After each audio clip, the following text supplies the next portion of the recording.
கோடை காலத்தில் பல வகையான நோய்கள் உடலை தாக்கும் அபாயம் உள்ளது. இதிலிருந்து நம்மை பாதுகாத்துக் கொள்வது எப்படி என்பதை அலசுகிறது இந்த செய்தி தொகுப்பு. கோடை காலத்தின் போது உடலில் உள்ள நீர் மற்றும் உப்பு சத்து அதிக அளவு வெளியேறுவதால் முக்கிய உறுப்புகளின் இயக்கம் பாதிக்கப்படுகிறது. இதனால் குழந்தைகள் மட்டுமல்லாது பெரியவர்களையும் அம்மை போன்ற தொற்று நோய்கள் தாக்கும் வாய்ப்பு உள்ளது.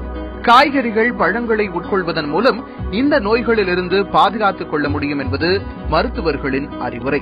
நீர் சத்து குறைபாடு இந்த வெயில் அதிகமாக இருக்க வாய்ப்பு இருக்கு. இதுக்கு அடிக்கடி தண்ணீர் குடிச்சுட்டு இருக்கணும். கூடுமான அளவுக்கு நீர் நிறைய தண்ணி அடிக்கடி எடுத்துட்டே இருக்கணும்.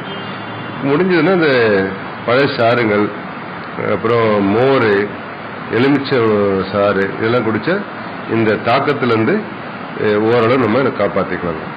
நகரங்களில் வெப்பத்தின் தாக்கத்தை குறைக்க ஏசி பயன்பாட்டை குறைப்பதுடன் அதிக எண்ணிக்கையில் மரங்களை நட வேண்டும் என்கின்றனர் சமூக ஆர்வலர்கள். மரம் வளர்க்கணும், அது தொடர்ந்து ஏசியோட பயன்பாடு கம்மி பண்ணணும். நாம மட்டும் இல்லாத சின்ன குழந்தைங்களுக்கு கூட மரம் வளர்க்கறத, செடி வளர்க்கறத பத்தி சொல்லிக் கொடுக்கணும்.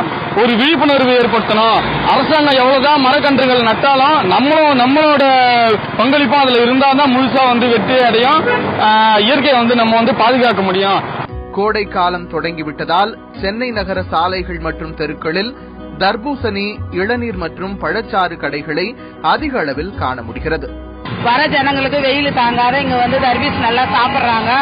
குளிர்ச்சியான பழம், அப்புறம் ஜூஸும் குடிக்கிறாங்க. எங்களுக்கு அமோகமா ஒரு வியாபாரம். ஆரோக்கியமான உணவு மற்றும் இயற்கையோடு ஒன்றி வாழ்வதன் மூலம் எல்லா காலங்களிலும் நோய்களிலிருந்து பாதுகாத்துக் கொள்ள முடியும் என்பது நிதர்சனமான உண்மை. தந்தி செய்திகளுக்காக ஒளிப்பதிவாளர் கார்த்திக்குடன் செய்தியாளர் லோகநாதன்.